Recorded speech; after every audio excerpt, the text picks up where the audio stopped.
সুপ্রভাত বন্ধুরা, আজকে অদ্বিতীয়া কিচেনে আপনাদের সবাইকে স্বাগত। আজকে আমি চিকেন চাপ করে দেখাবো। দেখুন, বাজার থেকে আমি চিকেন এনে নিয়েছি। এবার আসুন পদ্ধতিটা আপনাদের দেখিয়ে দিই। দেখুন, মাংসগুলো আমি ভালো করে ধুয়ে নিয়েছি। লেগের পিস নিয়েছি, একটা লেগ 2 পিস করে নিয়েছি। আমি চাপের মাংস একটু বড় বড় না হলে ভালো লাগে। এগুলোকে আমি এবার কাট করে নেব।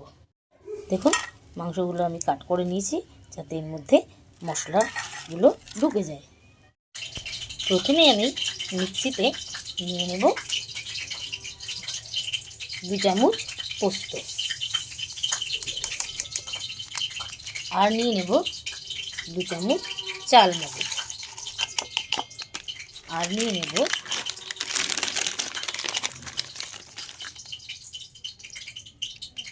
কাজু 10-12টা, গোটা কাজু 10-12টা। এবার আমি এগুলোকে একটু জল ছাড়াই মিক্সিতে গ্রাইন্ড করে নেব।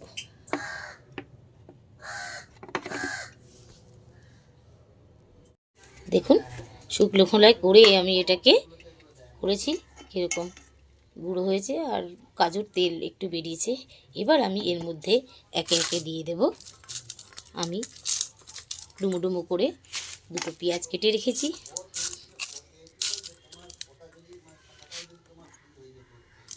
আর বড় রসুনের আমি 6 কোয়া রসুন দিয়েছি, আর 1 ইঞ্চি আদা, আর দিয়ে দেব 4-5টা কাঁচা লঙ্কা, আর দিয়ে দেব আমি 4 চামচ মতন টক দই। এবারে আমি এগুলোকে সবগুলো একসঙ্গে আবার গ্রাইন্ড করে নেব। জল দেওয়ার দরকার নেই, কারণ পেঁয়াজ আর দই আছে। দেখুন, এবার আমার সবগুলো গ্রাইন্ড ভালো করে হয়ে গেছে। সবগুলো একসঙ্গে মিক্সিতে মিক্স করে নিয়েছি। এবার আমি এগুলোকে মাংসের মধ্যে দিয়ে দেব। দেখুন, এগুলোকে আমি মাংসতে ঢেলে দেব। এবার এগুলোকে আমি ভালো করে মাখিয়ে নেব হাতের সাহায্যে। দেখুন, মাখানো হয়ে গেছে। এবার আমি এতে দিয়ে দেব পরিমাণ মতো নুন, আর দিয়ে দেব অল্প সামান্য একটু কাশ্মীরি লঙ্কার গুঁড়ো। এবার এগুলো সবগুলো একসঙ্গে মাখিয়ে নেব। মাংসটা আমার পুরো মাখানো হয়ে গেছে।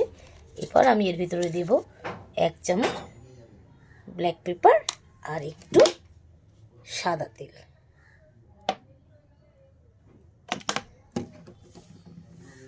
আর দেব সামান্য একটু ছাতু, আর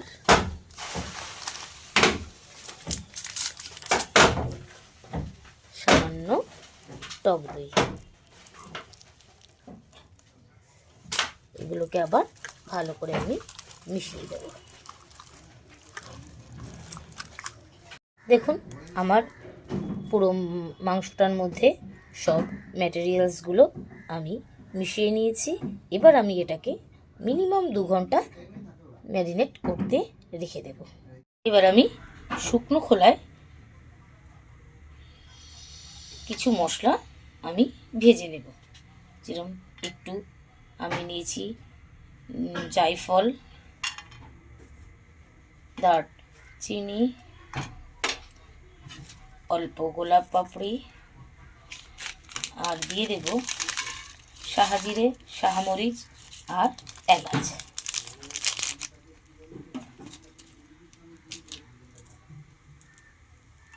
এগুলোকে আমি শুকনো খোলায় ভালো করে ভেজে নেব।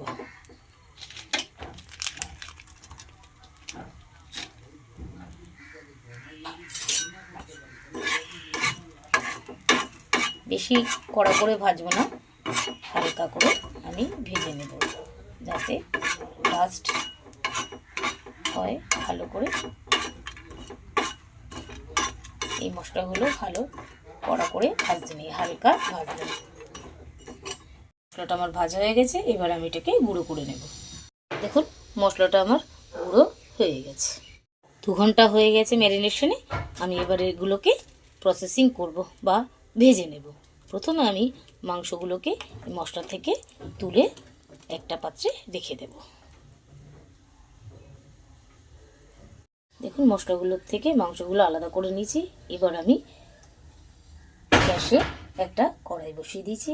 এবার ওর ভেতরে দিয়ে দেব তেল। তো কড়াইটা গরম হয়ে গেছে। এবার আমি এর ভিতরে দিয়ে দেবো সাদা তেল 2 চামচ, আর দিয়ে দেবো 1 চামচ ঘি।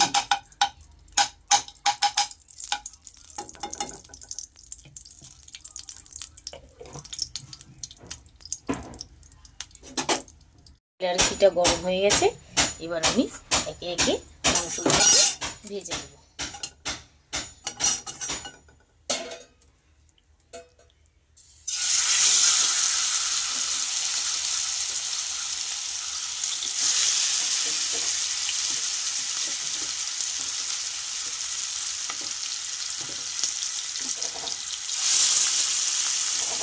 আস্তে আস্তে আমি এগুলোকে ভাজবো। দেখুন মাংসগুলো আমার ভাজা হয়ে গেছে। এবার আমি তুলে নেব। এখন মাংস ভাজা আমার প্রায় হয়ে গেছে। এবার আমি ওই তেলে দিয়ে দেব একে একে যে মশলাটা আমার মাংস থেকে তোলার পরে বেঁচেছিল সেগুলো ওই তেলে দিয়ে দেবো। এবার ওই তেলেই আমি ওই গ্রেভিটা দিয়ে দেব।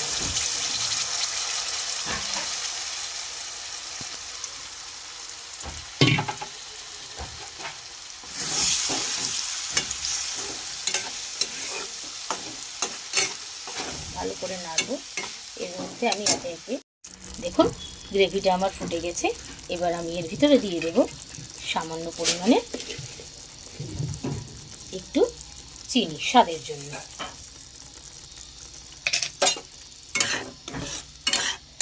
তেল ছাড়তে শুরু করেছে। এবার আমি দিয়ে দেবো এর ভিতরে একে একে ভাজা মাংসগুলো। তাহলে আমি একে একে দিয়ে দিচ্ছি।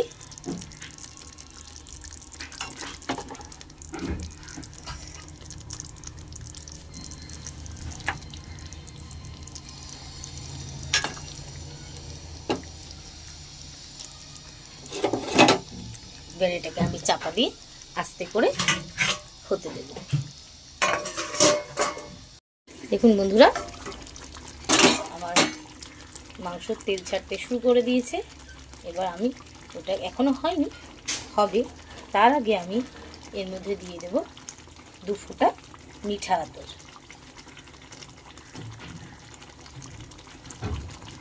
এবারে আমি এটাকে আবার চাপা দিয়ে আস্তে করে রান্না করব।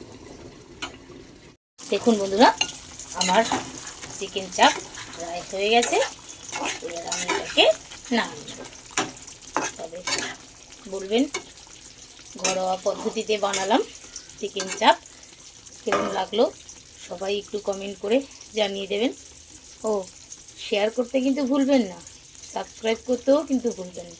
তাহলে আজকের মতন আসি, টাটা, সায়োনারা।